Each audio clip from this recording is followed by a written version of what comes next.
is a session entitled Impact of Agri Reforms. The government perspective will be taken by Advocate Vijay Sardana, Agri-Food Value Chain and Trade Policy Expert. The FPO's perspective will be taken by Mr. Yogesh Thorat, Managing Director, Maha Farmer Producer Company Limited. Impact of Agri Reform. Advocate Vijay Sardana is a well-known expert in many fields including techno-legal and policy, agri-food value chain and trade policy, commercial and technical risk management, and regulatory compliance. He is also an independent corporate director, advocate and arbitrator, and international trainer. He specializes in agribusiness, health foods and nutraceuticals, consumer products value chain development, including food and consumer-related laws, and techno-legal and techno-commercial matters. He has wide global experience of more than 20 years in various leadership positions.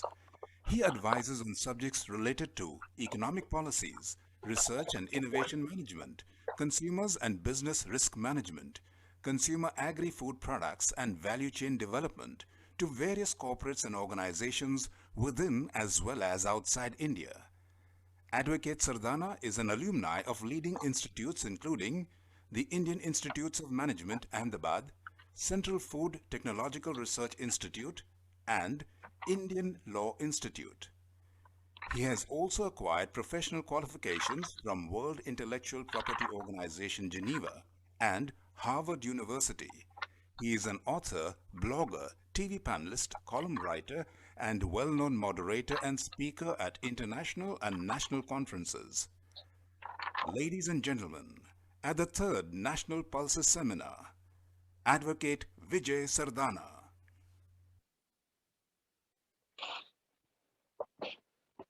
Good afternoon to all of you. I hope you all can hear me.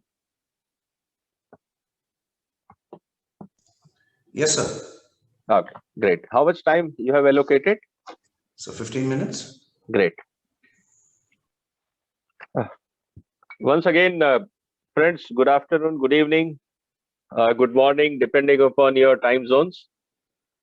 In India, we are going through very transition phase in agriculture space. As we all know that agriculture is very, very important subject for India for various reasons. Number one, food security, because 1.38 billion people need food. There is a requirement for fodder. There is a requirement for fiber as well as fuel.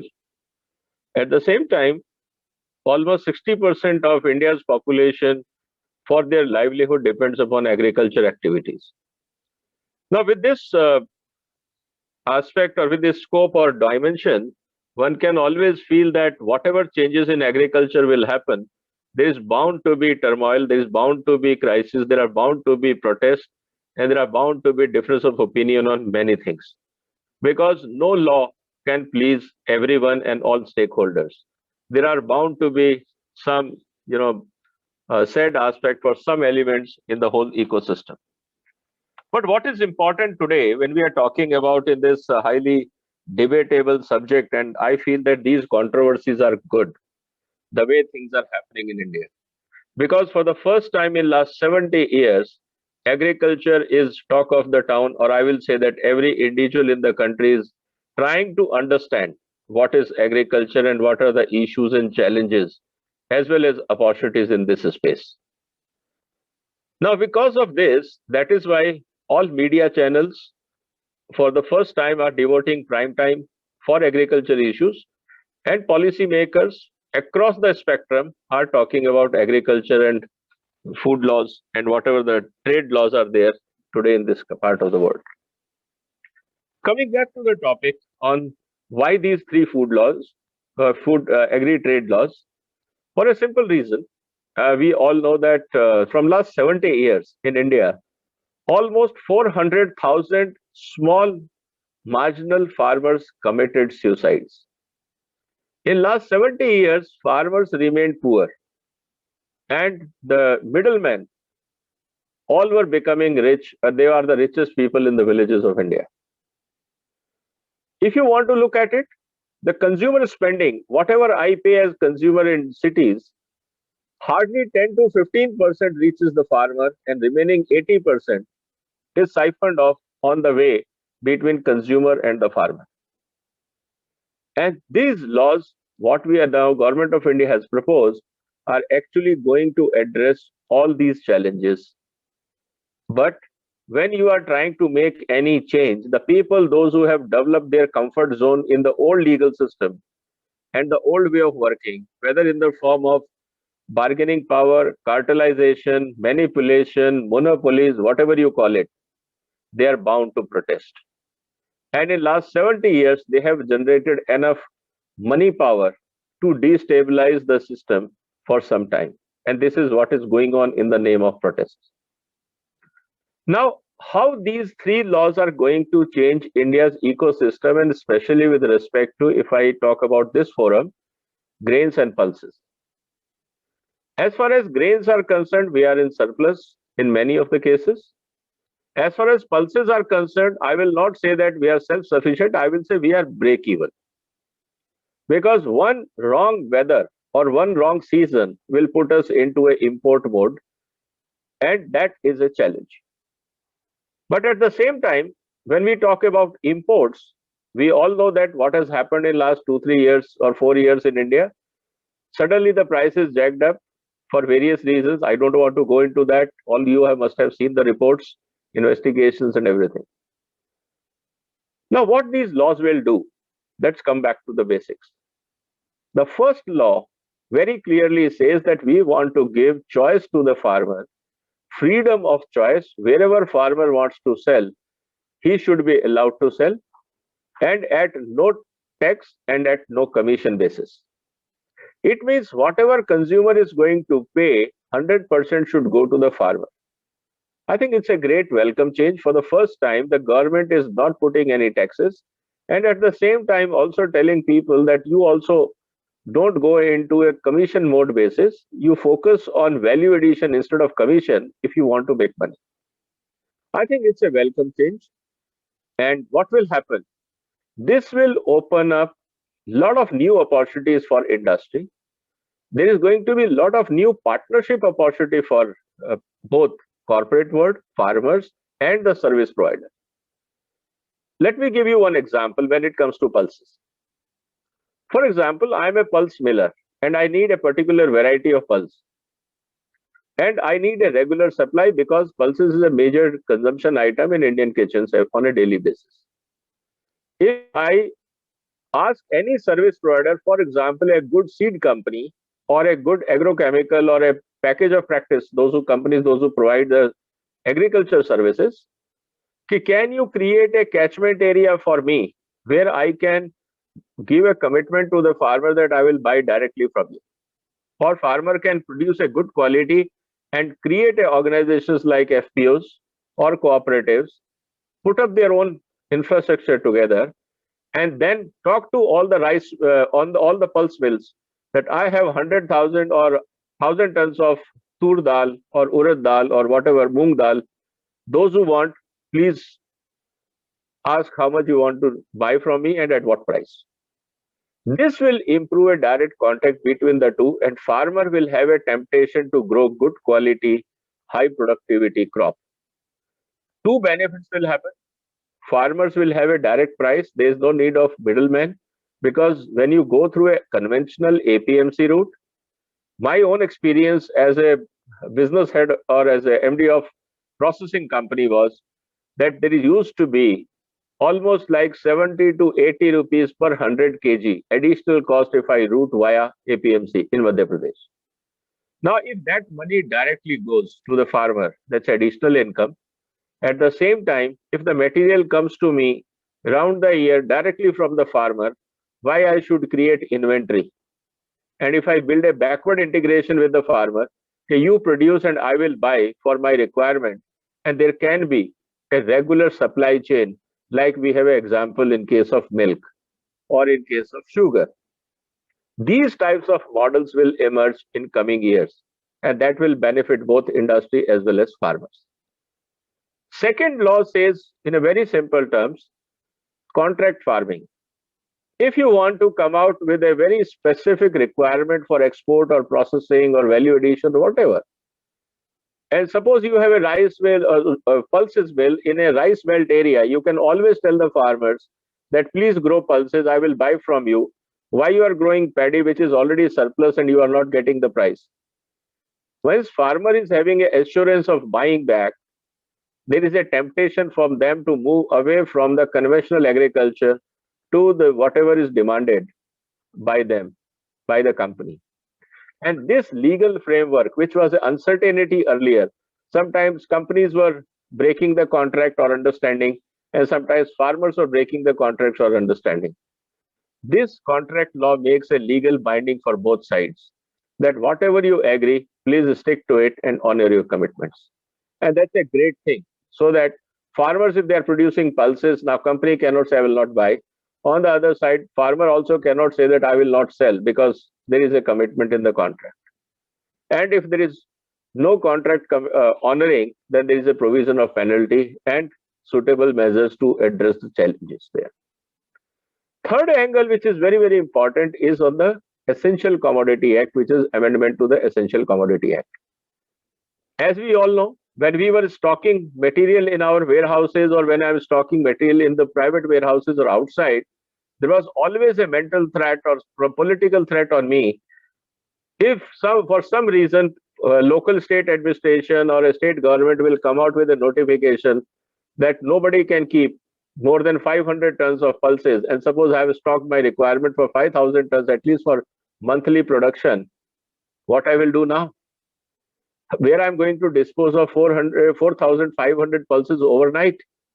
And if I sell in a desperation, I will bound to face the losses.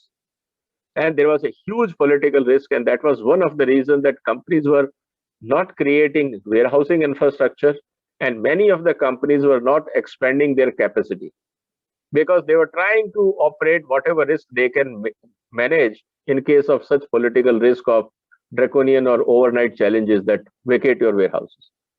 I think this type of risk is addressed in the third law. It means today, food processing companies and food exporters, please keep this in mind. This exemption from Essential Commodity Act is only for two people.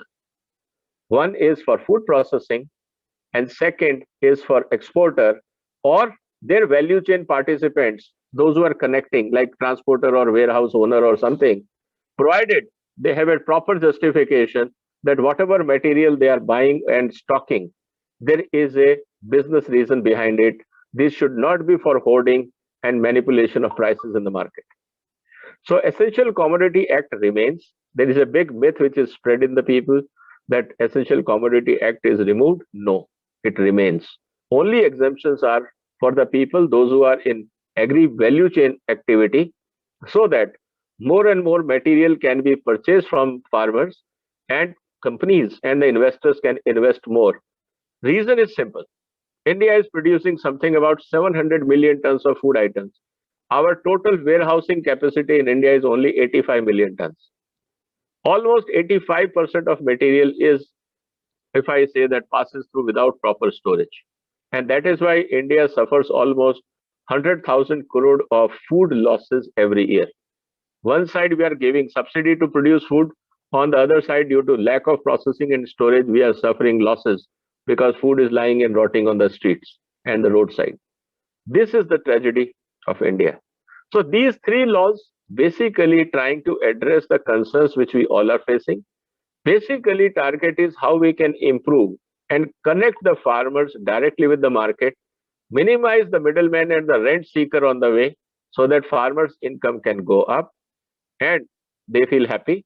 On the other side, when the quality improves, when the value chain participants talk to each other, probability is that inflation will remain in check, external factors will not destabilize the food supply, farmers will produce what is required by the market, and one of the bigger challenge is that the way today MSP is operating, it is producing more what is not required. And that is why one of the political concerns which you must have heard and seen in the newspaper, where the farmer leaders' demands are, why government is not coming out with the MSP, mandatory MSP law. My personal opinion is very simple. Whenever you are making a law, there has to be a quality specification and there has to be a price reference point. Now, in case we all know that in agriculture system, agriculture is not a factory operation. So in every farm, about 20-30% of material is A grade, remaining 50 is B grade, and remaining is about C grade or less than B grade. Now, if you are fixing a price for A grade as a MSP, who will buy B and C and at what price? And this becomes a big challenge. Because today, the way MSP Food Corporation of India is purchasing, it is purchasing on, fair average quality, which we call it FAQ. Fair average quality is always bad for farmer and bad for trade. Because whatever is left over by the private purchases goes for FCI procurement. If you look at the quality specifications, they are not very great. If I give you wheat of the way FCI is purchasing, you will not eat it with that many impurities. Then it means what? So if you are going to make MSP mandatory, farmers will be in big trouble because good quality material private sector may buy at MSP. B and C grade, which is almost 50 to 60% of material, who will buy?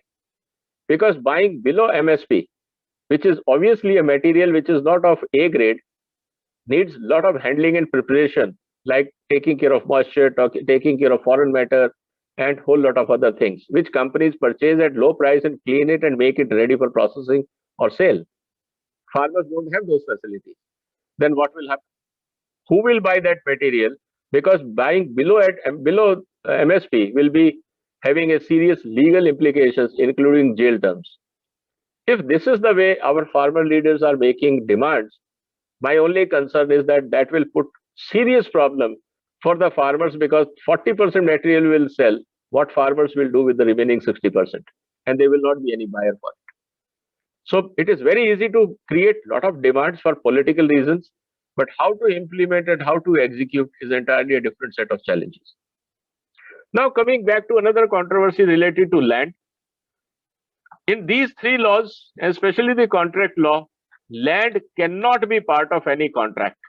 Whoever is using land for mortgage or leasing or any reference of land in a contract, that contract will be in a negative, if I say, will, invalid ab initio, means that contract is not valid under the law. So my only request to all the participants here is that whenever you are planning to enter into contract farming, only stick to the crop. Don't look at land as part of the contract arrangement, because contract is only for the crop. Third angle, which is important, is why courts are not permitted. For a simple reason, because courts are time-taking, very expensive for small farmers. The whole approach was to look at alternate dispute resolution mechanism. Like in our trade, we look at arbitration instead of court proceedings. But this is a minor requirement. If tomorrow farmers say we need court, good luck to them. But my personal view is that alternate dispute resolutions are faster, better, and cheaper. Coming back to the last point, which is agriculture is a state subject, which is also highly controversial. Why Government of India has prepared these laws or created these laws, these are a state domain. I think there is, as a lawyer and as a technocrat, I can tell you very honestly, I think people don't understand the difference between agriculture and foodstuff. What we eat is wheat or pulses. We don't eat the plant the way it is grown. How to grow, how to produce pulses is agriculture. But once it is harvested, it becomes a foodstuff. It's an edible material. It is a commodity for trade. It is not agriculture. This fine difference people have to understand. Agriculture is the art and science of production of food, either through land or livestock. Whereas the foodstuff or commodity is output of agriculture, which is tradable.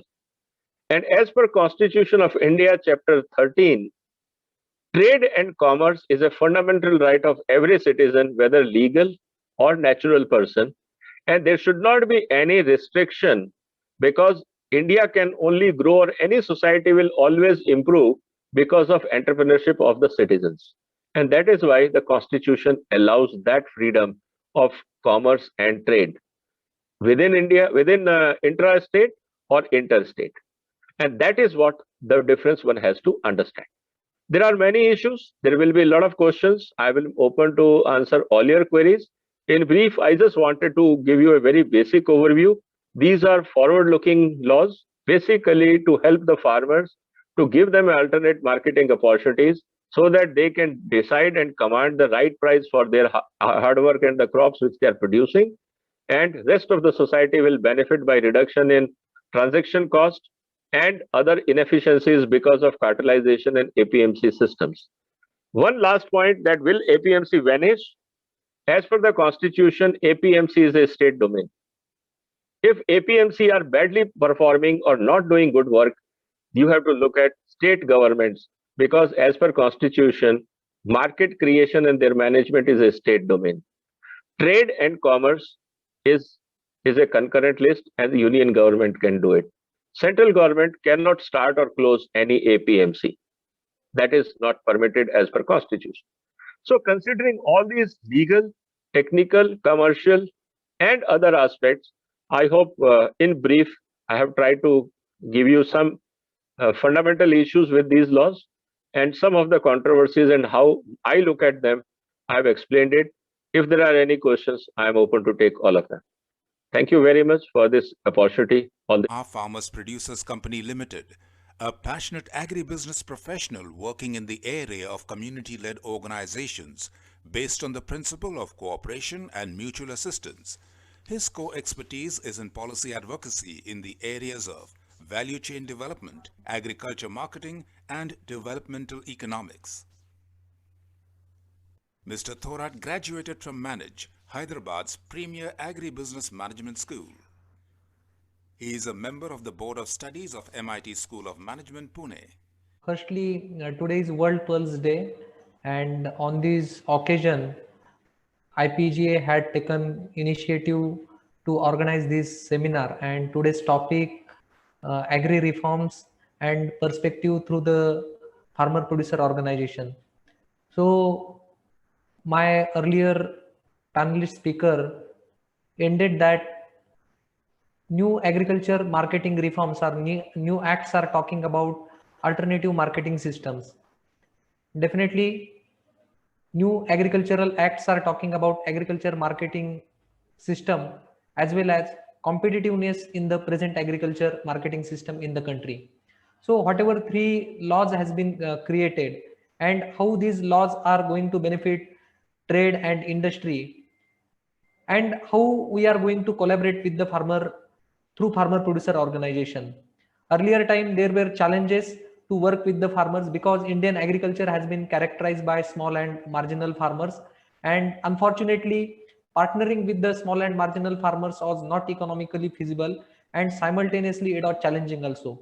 So on that front, Indian agriculture farmers are coming together. They are coming through the principle of cooperation and mutual assistance, and they are forming next generation agriculture cooperatives called farmer producer companies. So farmer producer companies is one of the platform of the farmers which is registered under either Cooperative Act or under Company Act. But this is completely next generation of the agriculturist who is looking opportunities for the agribusiness space in the agriculture sector. So right now, farmers through farmer producer companies are partnered and they are coming forward for the agribusiness.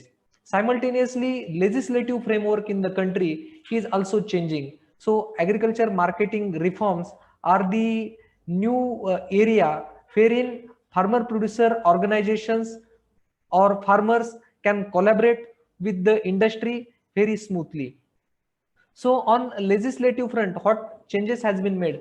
Already earlier speaker had given a lot of opinion and his perspective on the same. I completely agree with him because we are looking opportunities through this new legislative framework. When we are looking first act, that is farmers farmer produce trade and commerce facilitation and promotion ordinance. So earlier there were challenges for trading of the agriculture commodities because earlier there were state specific agriculture produce market committees acts were there. So under those acts, even trading of the commodity at the farm gate level, that was not even legal. So boundary of the APMC was very open, that was up to revenue boundaries of the any tehsil. So on that front it was quite challenging for any individual farmer or any enterprise to do the trade outside the APMC boundaries. But through this new act, now APMC boundaries are the only restricted area wherein APMC can play their role, and out of the APMC now everybody can do the trade. As per the new act, right now warehouses, silos, and everything has been considered as a marketplace. Earlier, only notified agriculture produce market committees and their sub-market yards were considered as a market, and wherein trade was legal. Right now, trade has been decontrolled and deregulated. Particularly in some states like state of Maharashtra, already there was decontrol of fruits and vegetables. Simultaneously, there were some talks were going on to decontrol trade of pulses, oil seeds, or cereals. But unfortunately, due to the pressure of trading lobbies and due to the pressure of other value chain stakeholders, it did not happen. But right now, due to these new acts, decontrol of even all the commodities, including cereals and pulses, has been happened. So what is the benefit of decontrol of these entire trade? So when trade is decontrolled from the boundaries of the APMC, then competitiveness is increasing. And one major factor is associated with the market cess. Earlier, we have to pay cess, though we were doing the trade outside the mandi. So right now, that cess mechanism has been completely scrapped, and that cess was up to 1%.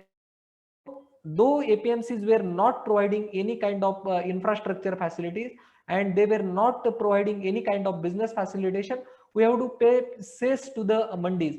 And right now, if we have to not to pay the cess, then trade competitiveness increasing. So there is ample opportunity for the processors, for the stockist, or any other value chain stakeholders to come directly at the farm gate level, to come at the warehouse level, to come at the silo level, to do the trade activities. So this is win-win situation for both the players, particularly for the farmers through farmer producer organizations, and to the processor, stockist, or any other value chain stakeholder. So this is one of the major change we are seeing right now, and we are emerging as a markets. So idea of farmer producer organizations to set up the markets at the farmer's doorstep, or to bring the markets at the farmer's doorstep, is now in the range in visible, and that is happening right now. So according to me, earlier the challenge was to deal with the small and marginal farmers, and that challenge has been overtaken by the farmer producer organizations through collection, aggregation, and warehousing of the commodities at the farmer level or farm gate level through proper institutional setup. So farmers are now coming into the institutional loop, and which is legal platform called companies or cooperatives. And secondly, legislative framework has been very open, that has been decontrolled and deregulated. That's why farmers and particularly industry players can partner together for the business opportunities. So farmer producer organizations had set up very robust institutional setup of the procurement center. So you can, there is fear that whether outside the mandi trade will happen or not, and how we can create the market out of the mandi, because mandis has been well set up infrastructure and well set up of all the ecosystem stakeholders. But I would like to give the confidence to all the stakeholders. Yes, farmer producer companies and organizations are becoming the alternative marketing platform. And during the lockdown period, while working with the National Agriculture Cooperative Marketing Federation in the price support scheme mechanism, farmer producer companies in the state of Maharashtra handled 1.2 lakh metric ton of supply chain within the period of 90 days. So yes, farmer producer organizations are emerging as a strong procurement network, provided that if we are giving the opportunities to these organizations, we are setting up infrastructure in the local or production zone, then this is going to become a very robust institutional setup for agribusiness activities in the rural areas. Secondly, this is one of the area wherein farmer producer organizations are partnering with the corporates. Secondly, in case of the infrastructure development, now ample opportunities has been created by these new acts to set up the agriculture infrastructure at the farm gate level. So earlier, setting up infrastructure, it was uncertain environment. There was socio-political impact on the entering into the agribusiness sector. But fortunately, Government of India has also set up Agri Infrastructure Fund, which is corely focusing on post-harvest infrastructure development into the agricultural domain. So that's why now there is opportunities through the dedicated fund for the agriculture infrastructure. Simultaneously, opportunity has been unlocked for partnering with this farmer producer organization. And I would like to thank NEFED, which had set up first joint venture for onion storage and marketing infrastructure. So it had created, it opened the opportunities for the farmer producer organizations to partner with different corporates, different national level organizations.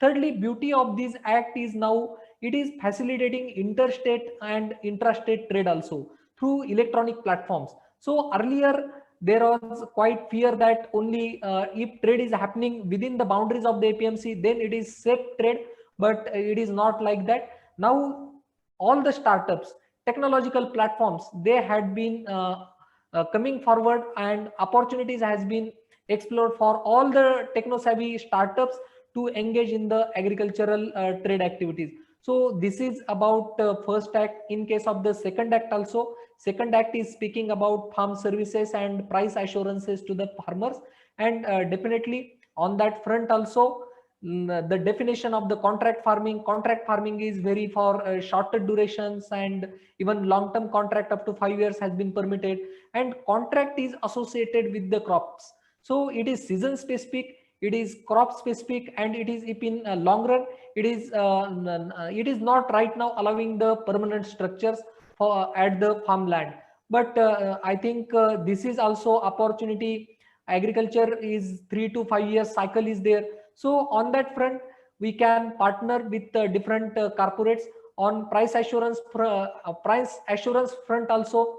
Corporates are willing to join the farmer producer organizations, and fortunately, in case of the oilseeds also, some corporates like ADM and some other corporates are coming forward.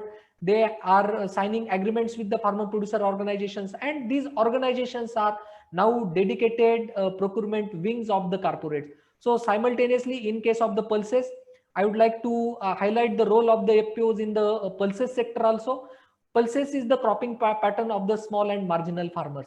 It is again dryland cropping pattern. So on that front, small and marginal farmer can engage very professionally in the procurement channel, simultaneously in the stocking model, and we can give assurance to the farmer through farmer producer organizations. And on that front, we are also working various different models. We are coming with private procurement and stockist model. Yes, price support scheme is one of the price guarantee, and whatever market intervention are adopted by Government of India or state government, it is there. Because the day before yesterday, Honorable Prime Minister of the India assured in the Parliament also, MSP was there, MSP is there, and MSP will be there. So yeah, we are looking toward MSP as a price risk mitigation tool. So definitely by using that tool, we are willing to partner with different corporates also. Government of India is setting up strong fund for the price stabilization fund also. So pulses has been fortunately included into the price stabilization fund scheme also. So on that front, that is the tool for the risk mitigation. But if we have to give good prices to the farmers, if we have to sustain the cropping pattern of the pulses, then we need very robust partnership with the corporate players. And I think IPGA and all stakeholders are taking key initiatives for public-private partnership for setting up a new era of self-sustainability of the India in the pulses sector. So I think this is my opinion in case of these two acts. And on this occasion, I appeal to all the corporates, all the government agencies and all the trading bodies to come forward to set up the sustainable ecosystem of the pulses growers in India. Thank you. Thank you very much, Advocate Sardanaji and Mr. Thorat, for your thoughts. We do have a few questions. I'll start off with a couple of questions that have come specifically for Sardana sir. Actually, I'm going to roll two questions into one, sir, for you. Farmers are demanding that MSP should be made into a law. What is your view on that? And to add to that is a question saying that if MSP is made legal, will it not impact the exports? Because the continuous increase in MSP is also putting India out of the competition in the global market. So what do you feel, sir? Very, very important and pertinent question. What is MSP today? Let us first start and then I'll answer this. Today, MSP formula is cost plus 50%. That is what Swaminathan formula is. It means more inefficient means more MSP. This is one of the most funniest formula I have ever seen, where there is no factor of productivity and there is no factor for quality. It means any farmer doing high productivity, and if his cost production is low, technically he should get less MSP. And if somebody is producing good quality and another person is producing bad quality, there is no difference between the two. Both should get the same price. This is one of the most funniest formula I have seen. My only concern is that because its name is associated with Dr. Swaminathan, I think he should have looked into this before releasing his report. But somewhere there was a major blunder in this formula. Regarding now, if you make MSP mandatory, today our MSP is in most of the crop except paddy. We are higher than the world market. In many of the cases, our bound rate is 30%, 50%, 60%, 80%, 100%, or some cases of edible oil 150 and 300%. Let us assume that average price, which is one of the highest in the world, is 50% custom duty. And take a live example today. If maize, we were exporting 45 lakh tons 5 years ago. Because of increasing MSP every year, we have reduced our export to 4 lakh tons, and that to neighboring country. And today MSP is 1850, world price is 1200 and 1250 around. Imagine down the line 3 years, this MSP will touch 20 rupees, and world market, as per the estimates of FAO, will remain with 2 to 3% change in the world prices. Add 50% custom duty, it will become 80 rupees landed at Bombay port. And domestic price will be 20. Who will buy the crop from the Indian farmer? That too without having any assurance on the quality. This is a big tragedy of Indian agriculture today. A wrong formula given for MSP calculation, and everybody is asking to spread that wrong method throughout the country and kill the farmers, Indian agriculture and food security of India. My personal view is that even on technical and mathematical basis, this formula is faulty, and making law based on this formula is going to be a disaster. So what is the approach? I fully endorse that farmer has a right to have a respectable livelihood. That is required. We have to ensure that. But MSP approach is faulty because farmer's asset is land, and his effort on the land should give him return. So I feel there is a high time we should come out with a better formula so that farmer gets a fair price and ensured price for whatever hard work he is doing, and more the productivity, more the income, higher the quality, better the income should be the approach, not the current formula. And if we do it, as I mentioned in my earlier deliberation, agriculture is not a factory operation. You don't get uniform quality. So if you have a MSP for a particular quality, any quality less than that, who will buy that material at MSP? Nobody will buy. Even if somebody wants to help the farmer, there is going to be a serious penalty clause what farmers are demanding, that anyone who is buying less than MSP should be sent to the jail. Then tell me, who is going to buy a material with high moisture or with additional foreign matter or with mixed grain or wrinkled grain or damaged grain. There is going to be anarchy in the system. Farmers will be the first loser. Consumer will not suffer. If I'm not getting pulses from Indian farmer, I'm sure your association members will be more than happy to import and supply pulses to India. So consumer will not suffer, farmer will suffer. So those who are advocating MSP law, I will be very happy to sit with them and educate them the side effect of what they are demanding. Thank you, sir. Having said that, we have a point that has been raised by one of our listeners. He says, how is the idea of giving margin money to farmers instead of MSP procurement like it was done by China earlier? What do you feel, sir? See, we have to look at which method of will apply where. There are many methods which are suitable when it comes to when there is a shortage in crop supply. So when there is a crisis or when there is a shortage, you can have a MSP and margin money approach.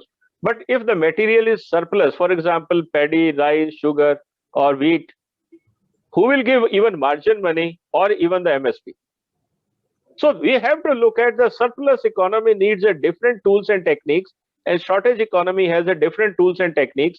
Unfortunately, in India, in 1964, when we introduced this concept of MSP and FCI and CACP, today we are in 2021. We are no more in shortage economy, but we are trying to run a surplus economy with the tools of a shortage economy. Hence, there is crisis. Sir, we've another. I'll just take two more questions. This is a gentleman who wants to know that how do you see giving put options to farmers at the time of sowing to lock in sale price in advance? NCDX's scheme for FPOs was a great success. What is your opinion, sir? This experiment is already done by NCDX. We are reviewing this experiment at SEBI because I'm also member of SEBI CDEC committee, Commodity Derivatives Advisory Committee. I'm also member in that. So NCDX has submitted they have done some experiments on that. We have requested NCDX to expand this scope into some other crops and see the overall comfort of the farmers and the industry participants. Any new innovation and innovation is welcome. And I will be very happy if your association can also come out with a proposal that how pulses productivity and support can come from your members and your millers. I'll be very happy to discuss with you, and we can take this agenda to the Ministry of Agriculture and Civil Supplies and see that how industry partnership can be encouraged directly with the farmer, which is win-win for both and the country. Absolutely, sir. We will take you up on this, definitely. The last question for today, sir. There is some subsidy which farmers enjoy. Is there any change proposed in the new laws? No, but there is no change in subsidy. In fact, in many areas, subsidy has increased. But there is also encouragement for farmers to move towards better water efficient, energy efficient option. Either it is drip irrigation, solar systems, better health, soil health management, nutrient-based subsidy.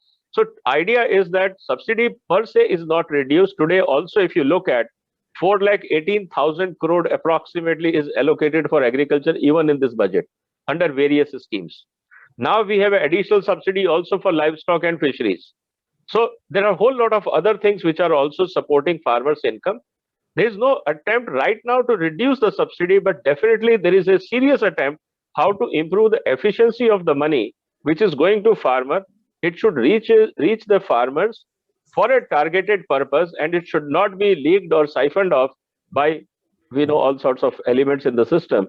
So there will be improvement in delivery system. There will be more monitoring system, but there is no attempt right now to reduce the subsidy. Thank you, Advocate Sardana. Thank you, Mr. Thorat. I'm afraid we have just time for so much right now. I would request all our participants, if they have any additional questions, you can please email them to us on nps2021@ipga.co.in, and we will forward them to our panelists for their inputs.